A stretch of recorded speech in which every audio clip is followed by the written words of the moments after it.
नमस्कार विद्यार्थी मित्रांनो, सर्वांचं स्वागत आहे विदर्भ आय एस अकॅडमीच्या ऑनलाईन प्लॅटफॉर्मवर. मी पवन सर आणि आपण जे तुमच्या ऑफलाईन ऑनलाईन ज्या इन्क्वायरी येऊन राहिल्या त्यावरून एक निर्णय घेतला आहे की बाबा आम्ही आता सिंहावलोकन किंवा प्रहारसारखे मोठमोठे इनिशिएटिव्ह अकॅडमीचे चालू असताना एंगेज असताना मुलांची मागणी होती की सर हे जे पद आहे, ठीक आहे, फूड सप्लाय इन्स्पेक्टरचं, अन्न आणि नागरी पुरवठा व ग्राहक संरक्षण विभाग, ठीक आहे, आणि काही क्रिमी डिपार्टमेंटपैकी हे क्रिमी डिपार्टमेंट मानलं जातं की जिथं मलाई जास्त राहते, अशा डिपार्टमेंटमध्ये याची गणना होते. आता तुम्ही बघितलं असेल ना, तुम्हाला जे 2023ची जाहिरात होती क्लरिकलची, त्यामध्ये सर्वाधिक पदं तुम्हाला अन्न व नागरीची दिसतात. सो त्यामधल्या ह्या पोस्ट आहेत. आणि एक लक्षात ठेवायचं, ते जे ज्युनियर लिपिक आहेत, ठीक आहे, म्हणजे ज्युनियर म्हणजे आपण त्याला काय म्हणतो, कनिष्ठ लिपिक आहे, तर हे जी पदे आहेत ही पुरवठा निरीक्षक म्हणजे इन्स्पेक्टर आहे आणि S10 आहे. याची सॅलरी बघा, याची सॅलरी 29,200 ते 92,300 म्हणजे S10 मध्ये येते ती. ओके. आणि एक आणखी दुसरं पद आहे, ते आहे उच्चतर लिपिक गट क, ठीक आहे. आणि पोरांची इन्क्वायरी अशा होत्या की सर आता सरळ सेवेवर फोकस करायचं की कंबाईन बॅचवर म्हणजे फोकस करायचं किंवा राज्य सेवेवर करायचं. सो एक लक्षात घ्यायचं, मी तुम्हाला या लेक्चर शेवटपर्यंत बघा, जेणेकरून तुम्हाला सर्व समजेल. मी शेवटपर्यंत सांगेल की कोणते असे सब टॉपिक आहेत की जे दोन्ही परीक्षेला सिमिलर आहेत, ठीक आहे. आणि जवळपास जर इंग्लिश मराठी सोडलं तर दोन विषय जे उरलेले आहेत, रिझनिंग, मॅथ्स आणि GS, हे तुम्हाला सारखंच दिसतं. आणि खूप चांगल्या पोस्ट आहे बरं. माझा एक मित्र आहे या पोस्टवर, तर तो नेहमी सांगतोय की तुम्हाला जर मग जायचं असेल, ठीक आहे, तर याचा जो पेमेंट सॅलरी वगैरे आहे ना, ही सॅलरी तुम्हाला जवळपास म्हणजे PSI STI ASO लेवलची ती सॅलरी दिसते. सो चांगले पोस्ट आहेत आणि बरेचसे विद्यार्थी त्याच्या मागे लागले. IBPS पेपर घेते, तुलनेनं जे पेपर आहेत त्याचा फिक्स पॅटर्न आहे. IBPS आपला पॅटर्न कधी सोडत नाही. अशा अनेक साऱ्या असंख्य अपॉर्च्युनिटी तुमच्या समोर आहे. सो आज आपण आपल्या लेक्चरमध्ये काय करणार आहोत की संपूर्ण जाहिरात बघणार आहोत, त्यानंतर अभ्यासक्रम, पदाची माहिती आणि संदर्भ पुस्तक आणि रणनीती काय वापरायची, ठीक आहे, या संदर्भात आपण बघतोय. तो लक्षात घ्यायचं, ह्या ज्या पोस्ट आहेत, ठीक आहे, की अन्न नागरी पुरवठा व ग्राहक संरक्षण गट क, यामध्ये एकूणच जी पदांची भरती आहे, ही पदांची भरती आहे जवळपास 345. आणि या 345 पैकी, ठीक आहे, यातील 324 जे पद आहेत तर हे आहेत फूड सप्लाय इन्स्पेक्टरचे, ठीक आहे, ज्याची S10 मध्ये सॅलरी येते. ओके. आणि विशेष म्हणजे तुम्हाला पसंतीक्रम द्यायचा आहे की मी जर समजा हा फॉर्म भरला आहे तर मी पसंतीक्रम कसा दिला, मी माझ्या विभागाला पहिला क्रम दिला, माझ्या जवळचा विभाग नागपूरला दुसरा क्रम दिलाय, तिसरा क्रम मी छत्रपती संभाजीनगरला दिलाय, चौथा मी नाशिकला दिलाय, पाचवा पुण्याला दिलाय, सहावा कोकणला दिलाय. आणि मला जर मार्क्स चांगले असतील तर मला माझ्या पसंतीनुसार माझ्या जिल्ह्यातच काय मिळेल, नोकरी मिळेल. अशा प्रकारचं दिलं आहे, ठीक आहे. दुसरा मुद्दा हा आहे की हे जे उच्चतर लिपिक आहेत, ठीक आहे, से उच्चतर लिपिक हे S8 मध्ये येतात. यांचा बेस पण चांगला आहे, महागाई भत्ते मुंबई असल्यामुळे. आणि एक लक्षात ठेवायचं, याचं जॉब प्लेस हे तालुका लेवलला आहे, पण मात्र याचं जॉब प्लेस तुम्हाला कुठे दिसेल माहिती आहे का, फक्त मुंबईसाठी दिसतं. आणि मुंबईमध्येच आहे. वित्तीय सल्लागार व उपसचिव यांचे कार्यालय, ठीक आहे, आणि मुंबईच्याच ऑफिसमध्ये याची पोस्टिंग आहे. आणि जवळपास 21 ती पद आहेत, ठीक आहे. त्याचा गोषवारा जाहिरातीमध्ये दिला आहे. जाहिरातीची लिंक तुम्हाला डिस्क्रिप्शन बॉक्समध्ये दिली आहे, ठीक आहे.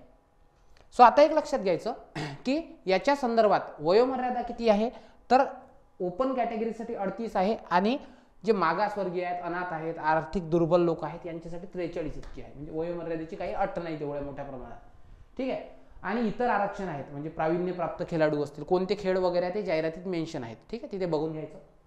माजी सैनिक, दिव्यांग, प्रकल्पग्रस्त, भूकंपग्रस्त, पदवीधर, अनाथ, सो हे एक कॅटेगरी आहेत. कळलं का? ठीक आहे. चलो, त्यानंतर शैक्षणिक अर्हता काय लागतं, तर एक लक्षात घ्यायचं, अर्हता आणि ग्रॅज्युएट लागतं. बघा, लक्ष द्या की मान्यता प्राप्त विद्यापीठाची पदवी किंवा पदवीस इक्वलन्सी दाखवणारी कोणतीही, म्हणजे एक लक्षात ठेवायचं की तुम्ही काय असले पाहिजे, ग्रॅज्युएट असले पाहिजे, ठीक आहे. पण एक लक्षात घ्यायचं, मी आहे, तुम्ही आहेत, आणि माझ्याकडे काय आहे, माझी एक एक्स्ट्रा डिग्री झाली आहे, म्हणजे माझी अन्न तंत्रज्ञान, ठीक आहे, आणि अन्न विज्ञान यामध्ये म्हणजे फूड इंजिनिअरिंग झाली आहे. सो ती जर झाली असेल, तुम्हाला पण 145 मार्क्स आहेत 200 पैकी, समजा मला पण 145 मार्क्स आहे आणि आपण समान आहोत, तर पहिला चान्स कोणाला मिळेल, यांना मिळेल. पण असं नॉर्मली कधीतरी होतं फूड इंजिनिअरिंग वगैरे असेल तर, ठीक आहे. आणि सर्वात महत्त्वाचं म्हणजे की तुम्ही ना ही डिग्री म्हणजे तुम्हाला प्राप्त केलेली पाहिजे, डिग्री कंप्लीट पाहिजे. अपियर विद्यार्थी चालत नाहीत. ठीक आहे, क्रायटेरिया समजला. त्यानंतर आता की सर पेपरचा पॅटर्न काय आहे. आता एक लक्षात घ्या की सर्व पोरांना काय वाटतं सरळ सेवा सर्व सारखे असतात. नाही, बघा लक्ष द्या. इथे त्यांनी काय सांगितलं, प्रश्न संख्या जी आहे मराठीसाठी 25 असेल, इंग्रजीसाठी 25 आहे, सामान्य ज्ञानसाठी 25 आहे, बौद्धिक चाचणी आणि अंकगणितसाठी 25 आहे. म्हणजे 100 प्रश्नांचा पेपर असेल. टाइम खूप आहे, भरपूर टाइम आहे. जवळपास 2 तास तुमच्याकडे आहेत. म्हणजे आरामात तुम्ही पेपर सॉल्व्ह करू शकता. आणि प्रत्येक हा जो प्रश्न आहे हा 2 मार्कचा आहे. सो तुम्हाला 200 गुणांचा दिसतो. ठीक आहे. आणि एक लक्षात ठेवायचं, मराठी आहे, बायलिंग्युअल पेपर असेल. मराठीचे प्रश्न फक्त मराठीत असतील. 12वीचा दर्जा आहे म्हणजे ग्रामर लो लेवलचं असेल. इंग्रजी 12वी दर्जा आहे, पण एक लक्षात ठेवायचं, सामान्य ज्ञानला पदवी दर्जा आहे आणि बौद्धिक चाचणी आणि अंकगणितला पदवी दर्जा आहे. सो इथे थोड्या ॲडव्हान्स लेवलचं तुम्हाला विचारला जाईल. पण जे IBPSचा जो पॅटर्न तुम्ही फॉलो करता तोच पॅटर्न नॉर्मली. कळलं का. आणि एक लक्षात घ्यायचं की IBPSचे जे फिक्स असतात पॅटर्न, ते फिक्स पॅटर्न तुम्हाला कळले पाहिजे. त्यासाठी काय असतं की प्रश्नपत्रिकांचा सराव करायचा. ठीक आहे, एखादी टेस्ट सिरीज तरी बघायची, काहीतरी करायचं. ठीक आहे. नंबर नेक्स्ट मी तुम्हाला सांगितलंय कशा प्रकारे असतील क्वेश्चन. तर ठीक आहे, परीक्षा शुल्क ज्याच्याबद्दल तुम्ही नेहमीच चिडता ते खूप जास्त आहे. म्हणजे अराखीवसाठी म्हणजे ओपन कॅटेगरीसाठी 1000, मागासवर्गीय, आर्थिक दुर्बल, दिव्यांग, अनाथसाठी 900 आणि माजी सैनिकांना तेवढं मात्र माफ आहे. ठीक आहे.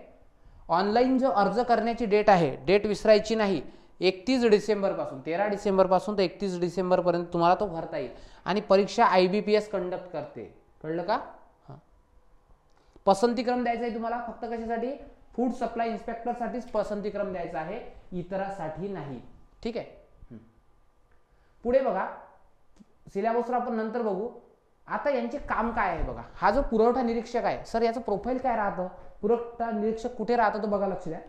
हा जो फूड सप्लाय इन्स्पेक्टर आहे, हा इन्स्पेक्टर जे शासकीय धान्य गोदाम असतात जिथून राशन पोहोचवलं जातं नाही का, तुमच्या जे असतं ना स्वस्त धान्य दुकानात तिथे, किंवा रास्त धान्य दुकानं इतर तपासण्या करणे. म्हणजे तुम्हाला काय अधिकार असतील, स्वस्त धान्याची दुकान वगैरे यांच्या तपासण्या करणे. त्याच्यानंतर शिधापत्रिका म्हणजे जे राशन कार्ड असतात त्याच्या संदर्भात काम पार पाडणे आणि त्याचं अपडेट, रेकॉर्ड अपडेट करणे. ठीक आहे, अशा प्रकारचे इथे कामं दिले असतात. ठीक आहे, म्हणजे तालुका लेवलला तुमची नोकरी राहते. आणि हे जे आहे उच्चतर लिपिक, याचं नॉर्मली कार्यालयीन पद आहे. सो याचा दर्जा, याचं जे ऑफिस असेल ना ते मुंबईला असेल. आणि मुंबईच्या ऑफिसमध्ये जे सर्व कामं असतील, एक क्लर्क जे करतो ते सर्व त्याचे कार्य असतात. ठीक आहे. आता एक लक्षात घ्यायचं, अन्न, नागरी पुरवठा आणि ग्राहक संरक्षण विभागासाठी जी सरळ सेवा भरती आहे, पुरवठा निरीक्षक 324 आणि उच्चतर 21, याच्यासाठी आपण एक बॅच लॉन्च केली आहे. बॅचची लिंक तुम्हाला डिस्क्रिप्शन बॉक्समध्ये दिसेल, किंवा तुम्ही काय कराल, आपली जी अकॅडमी आहे अकॅडमीला कॉल करून विचारू शकता. सो यामध्ये बघा, यामध्ये जे 4 विषय आहेत त्या 4 विषयापैकी संपूर्ण GS मी शिकवणार आहे. इंग्रजी रिस्पेक्टेड फॅकल्टी उमेश सर शिकवतील इंग्लिश. त्यानंतर मॅथ्ससाठी, रिझनिंग मॅथ्ससाठी आपण विनोद सरांना त्या ठिकाणी हा विषय दिलाय. आणि मराठी जो आहे हा मराठी विषय सुद्धा मी तुमचा घेईन आणि अतिशय कमी शुल्कात तुमच्यासाठी प्रोव्हाइड केली आहे. बॅचच्या संदर्भात तुम्हाला जास्तीचे अपडेट तुम्हाला इथे मिळतील. ठीक आहे. बघा आता पुढे की सर सिलेबस काय असेल. ठीक आहे, आम्ही सिलेबस स्वतःहून वाचून करू शकत नाही का. मी तुम्हाला सांगतो, असे विद्यार्थी ज्यांच्या कंबाईनच्या परीक्षा वगैरे पास आहेत, ऑलरेडी मेन्स दिले आहेत, अशा विद्यार्थ्यांना ते जड जाणार नाही. पण जे नवीन विद्यार्थी आहेत, ठीक आहे, ज्यांनी कधीतरी तो सिलेबस वाचला नाही आहे, किंवा आता सध्या ज्यांचे रिसेंट क्लासेस चालू आहेत, अशा विद्यार्थ्यांसाठी तुम्हाला थोडंसं तो syllabus out of the box वाटू शकतो. बघा आता मराठीसाठी सामान्य शब्दसंग्रह, व्याकरण, वाक्यरचना आणि उतार्यावरचे, म्हणजे नॉर्मली हा जो कंबाईन मेन्सला असतो तो सिलेबस, पण दर्जा हा कसा राहतो, मीडियम लेवल राहतो. ठीक आहे, मॉडरेट लेवलचा. English common vocabulary, sentence structure, grammar, idiom फ्रेजेसचा यूज आणि ठीक आहे त्याचं मिनिंग आणि कॉम्प्रहेन्शन ऑफ पॅसेज, असा दर्जा येतो. म्हणजे 5-5 प्रश्न तुमचे त्यावर असतातच. नंबर नेक्स्ट, आता बघा GS मध्ये मी तुम्हाला सांगणार आहे की GS कुठून कंप्लीट करायचं. GS मध्ये चालू घडामोडी. मग सर चालू घडामोडी किती वाचायच्या, तर लक्षात घ्यायच्या, तुम्हाला चालू घडामोडी मिनिमम ह्या 6 months to 12 months इतक्या वाचाव्याच लागतात. मी तर सांगेल 12 months, पण तुम्ही 6 मंथच्या कव्हर केलेल्या असल्या तरीही चालतात. ठीक आहे. आणि याच्यावर प्रश्न असतातच. दुसरा आहे इतिहास, नागरिकशास्त्र. नागरिकशास्त्र म्हणजे पॉलिटी. पॉलिटीमध्ये तुम्हाला प्रशासन, ग्राम व्यवस्थापन म्हणजे पंचायत राज पण येतंय आणि प्रशासन पण येतंय. पण त्यातले कोणते मुद्दे वाचायचे, कोणते गाळायचे हे फार मोठी कसरत आहे तुमची. ठीक आहे. इतिहासामध्ये महाराष्ट्राचा इतिहास सोबतच आधुनिक भारताचा इतिहास म्हणजे कंबाईनचा सिलेबस आहे. ठीक आहे. मी तुम्हाला आधी सांगितलं कंबाईनचा सिलेबस करता करता होऊ शकतो. भूगोलामध्ये ॲज इट इज जसा कंबाईनला सिलेबस आहे, महाराष्ट्राच्या भूगोलाच्या विशेष अभ्यासासह म्हणजे तुम्हाला नॉर्मली महाराष्ट्राचा भूगोल जास्त करायचा आहे. पृथ्वी, जगातील विभाग, हवामान, रेखांश, अक्षांश, जमिनीचे प्रकार, पर्जन्यमान, प्रमुख पिकं, शहरे, नद्या, उपनद्या इत्यादी, उद्योगधंदे. ठीक आहे. बुकलिस्ट तुम्हाला शेवटी सांगतोय, इथे एक लक्ष द्या. त्यानंतर अर्थव्यवस्थेमध्ये तुम्हाला राष्ट्रीय उत्पन्न, शेती, उद्योग, परकीय व्यापार, बँकिंग, लोकसंख्या, दारिद्र्य व बेरोजगारी, मुद्रा व राजकोषी नीती, तसेच शासकीय अर्थसंकल्प, लेखापरीक्षण म्हणजे कंबाईनचा सिलेबस ॲज इट इज आहे. जितकं सोपी तुम्ही समजताय तितकं सोपी नाही. जसं की आता ह्या नगरपालिकेच्या एक्झाम झाल्या, नगरपालिकेच्या एक्झाममध्ये कर निर्धारकमध्ये राज्यसेवेचा सिलेबस होता. सो ज्यांनी राज्यसेवा मेन्स दिल्या त्यांना तो पेपर सोपी गेला, स्कोर पण आलेत. ठीक आहे. पण ज्यांनी असं त्या विषयाशी नव्हते, स्पेशल सरळ सेवा करायची, त्यांना तिथे तेवढं परफॉर्म करता आलं नाही. सो हे सेम आहे. ओके. आणि सामान्य विज्ञानामध्ये भौतिकशास्त्र आहे, रसायनशास्त्र आहे, प्राणीशास्त्र, हायजीन, ओके, आणि बॉटनी सर्वच आहे. म्हणजे कळलं का तुम्हाला की ह्या प्रश्न 25 प्रश्नांसाठी तुम्हाला असं समजा की कंबाईनचा सर्व सिलेबस बघायचा आहे. किती विषय आहेत? सामान्य विज्ञान 1, अर्थव्यवस्था 2, भूगोल 3, इतिहास 4, नागरिकशास्त्र 5 आणि 6 जो आहे तो आहे चालू घडामोडी. हे सर्वच्या सर्व विषय कंप्लीट करावे लागतात. कारण की 3 विषयात तुम्ही कितीही चांगले असले आणि एक विषय जरी तुमचा डाऊन असेल तर प्रॉब्लेम होतात. ठीक आहे. आणि हा सर्वच्या सर्व सिलेबस मी तुम्हाला शिकवणार आहे जसा परीक्षेला हवा आहे त्याप्रमाणे. त्यानंतर रिझनिंग मॅथचा सिलेबस इलॅबोरेट केला नाही आहे.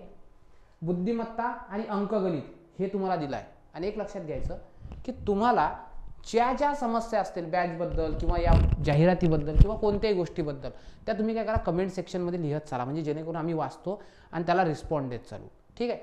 आपली ही जी बॅच आहे, बॅच लॉन्च झाली आहे, तर तिथे मी तुम्हाला ती बॅच ऑफरवर लावायला सांगतो 2 दिवस.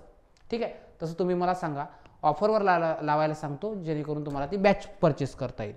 ठीक आहे. आता बघा सर, मग ठीक आहे, बॅच करणाऱ्यांचा मटेरियल तुम्ही प्रोव्हाइड करणार आहात.